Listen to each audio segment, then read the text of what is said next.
These are serious times, Atlanta. With open contempt for the law, this president has launched a power grab unprecedented in our history. Traitor! Abusing his power and trying to poison our democracy with fear and intimidation.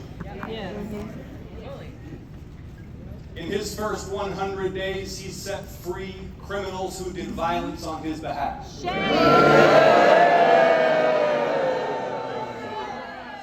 purged independent watchdogs across the government who investigate corruption and abuse. He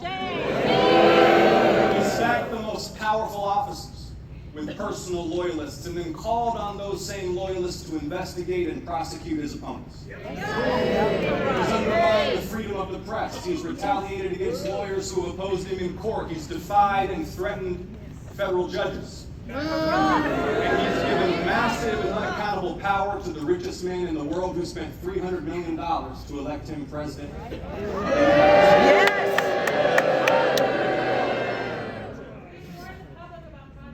Now,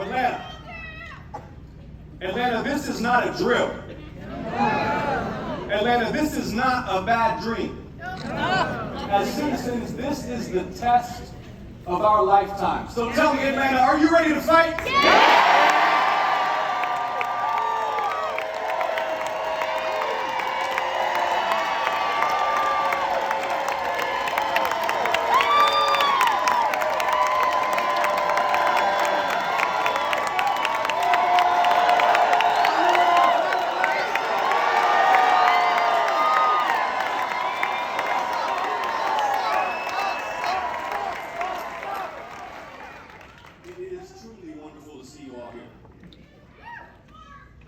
And I'd like to ask, first of all, every veteran in the building, please raise your hands and be honored by all of us here. Thank you.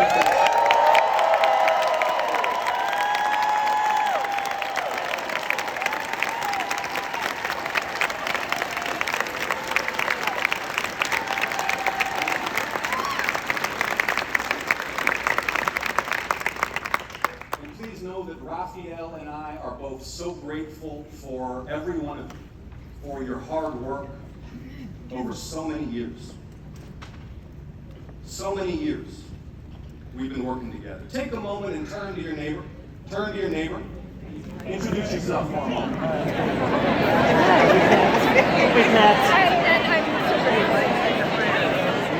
Nice to meet you, Christina. Michael.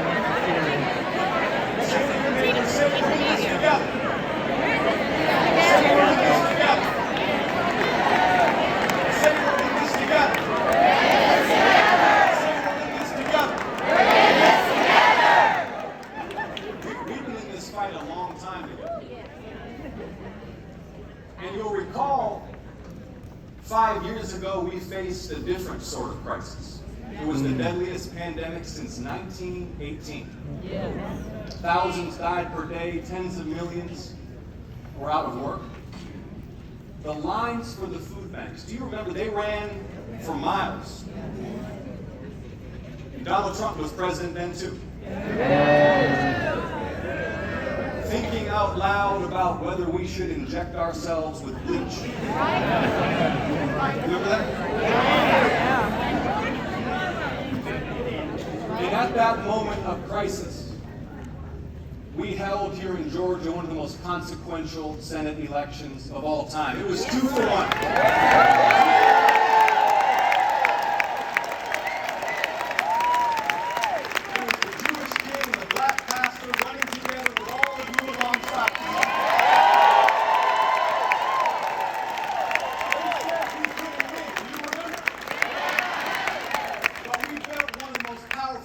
In Georgia's history, and you picked me up and you picked Raphael up and you carried us on your shoulders. And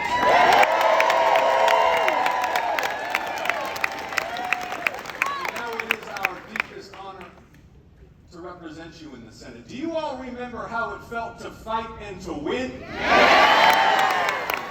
remember that? Look, maybe right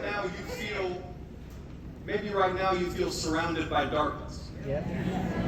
You might be a little numb. You might be wondering if there's a way out.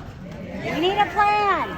But Atlanta, we don't have the luxury of despair because there are so many counting on us. Children and pregnant women who rely on Medicaid. Veterans who have earned their care and benefits. Children in our public schools. Cancer patients counting on the next big breakthrough.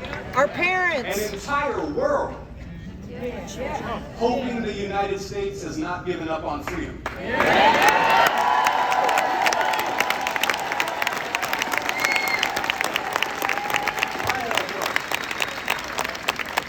My little girl and all our children who deserve to grow up in a kind and fair and decent country.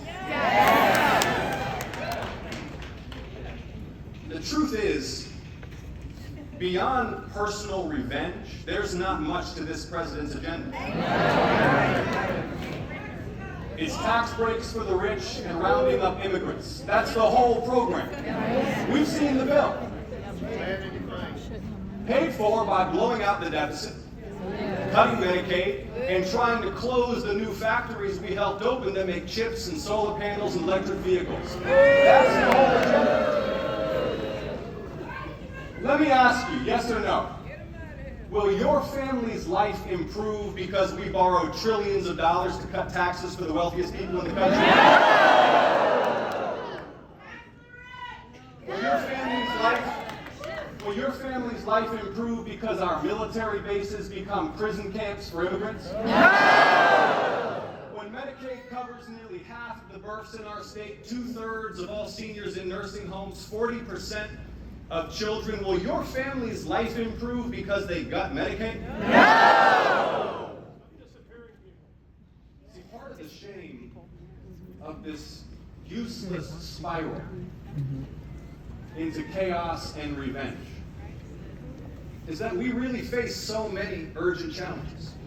And there are so many problems that we can solve. Our prisons are full of violence and abuse. Women die needlessly from pregnancy and childbirth, especially here in Georgia. Yes. Hospitals continue to close. Seniors can't afford glasses and hearing aids because Medicare won't cover them. Veterans can't get VA coverage for dental care.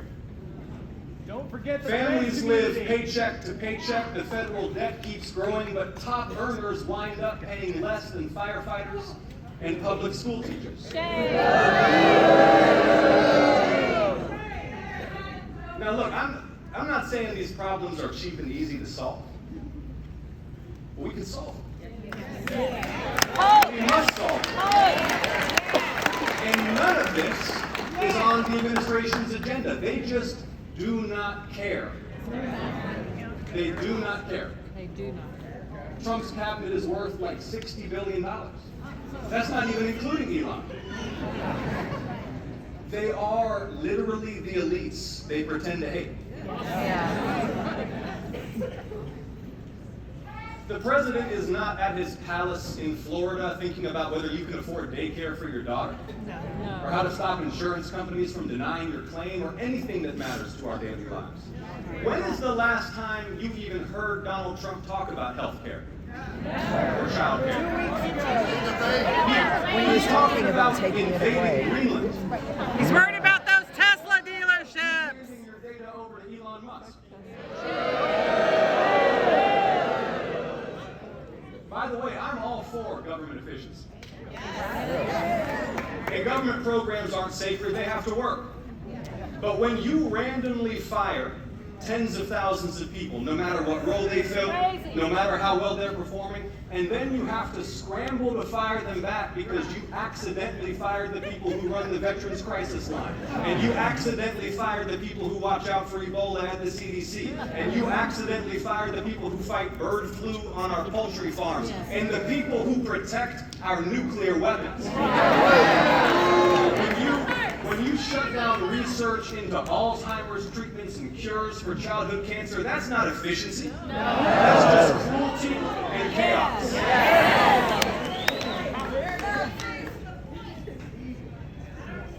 See, and then on top of the chaos, you have the corruption. It was just reported that dinner with the president at Mar-a-Lago is on sale. for just $5 million.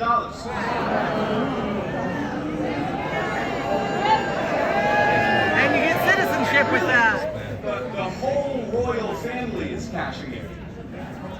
And you get Don Jr. citizenship setting with up that. a business empire. Jared's investment firm got $2 billion from the Saudi royal family. Hunter Biden should have been more ambitious. $2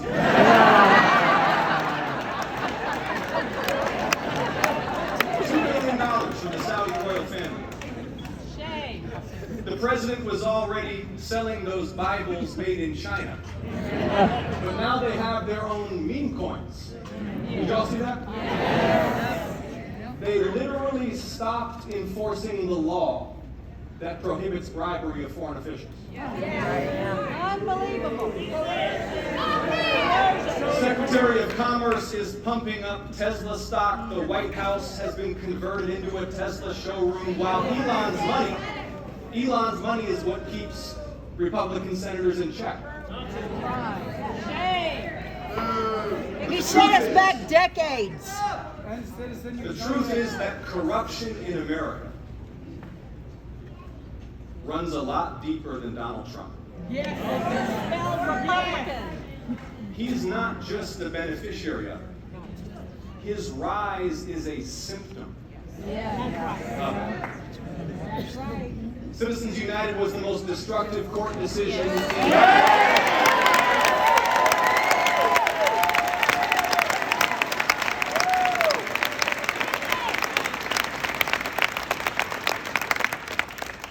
The entire political system is just overrun by outside money. Members of Congress live in fear of these super PACs. It's not just Elon. Senators get threatened with $5, $25, $50 million of opposition over individual votes on a whole range of issues. Shame. And see, this is why things don't work for ordinary people. Right. It's not because of trans kids or woke college students.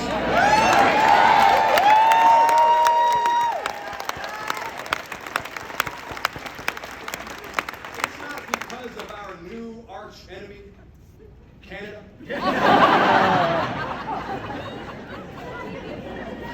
Elbows up!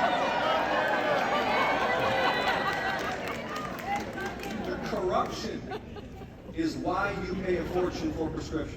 The corruption is why your insurance claim keeps getting denied. The corruption is why hedge funds get to buy up all the houses in your neighborhood and Congress doesn't do anything. This is why so many have lost faith in our system. Because the system really is rigged. But Trump's not unrigging it. He's re-rigging it for himself.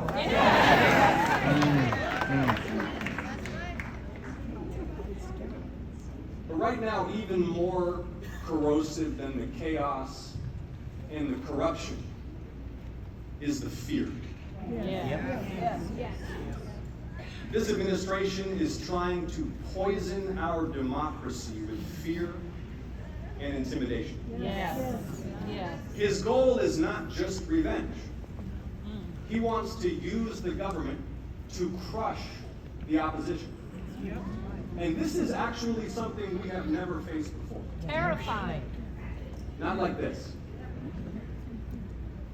Before you elected me, I led a team that exposed corruption and war crimes. We exposed the truth in places where criticizing the government is dangerous. Where whistleblowers and witnesses will only meet in secret. Where protest carries the risk of prosecution. And the atmosphere in America under Donald Trump reminds me more and more of those places. Stop him. I've heard it in my office from some of the most powerful to some of the least. They say, we don't need a federal investigation. They say, we're not sticking our necks out right now. They say, we don't want any trouble. Where's the courage? We do. Big trouble!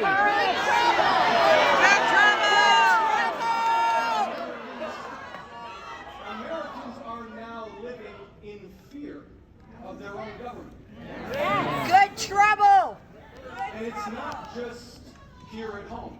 People from around the world who want to do business and research and tourism here are now being advised by their governments not to visit the United States because civil rights and civil liberties are eroding here so swiftly.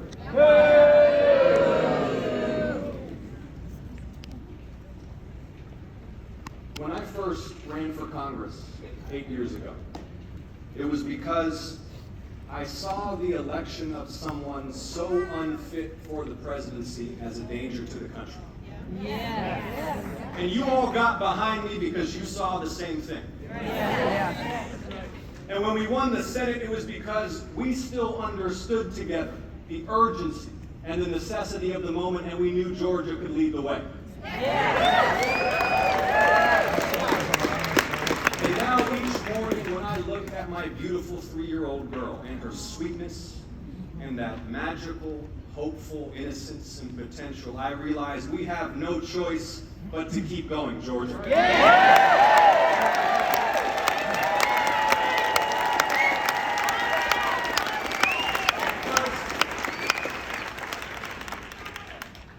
Because I don't want my little girl to grow up in a hopelessly divided country where citizens fear their own government, which has become an instrument of repression and revenge. I don't want her to grow up in a world where freedom is in retreat. Right. I want her to grow up in an America that continues to lead the free world. Where diversity is celebrated instead of mocked.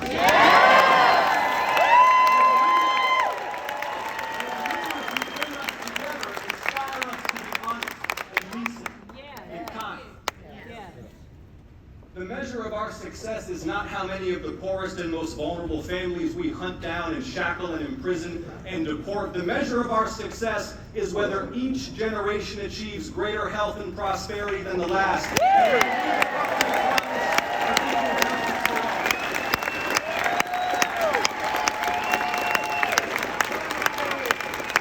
Senator Warnock and I are on your team. We're pushing back every day. When they cut HBCU scholarships, we fought back and we won.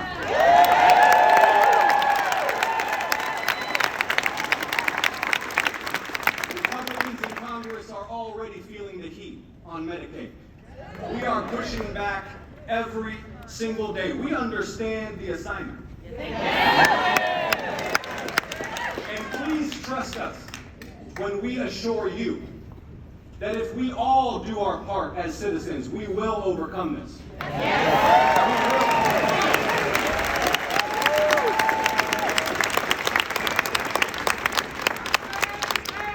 In my Senate office, just over my desk, there's a portrait of Congressman Lewis.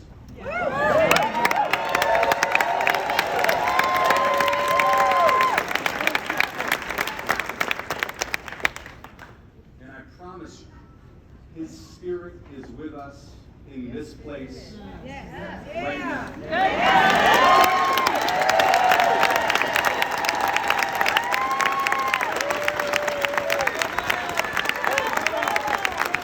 power is still with the people, Atlanta. Atlanta, are you ready to get in good trouble?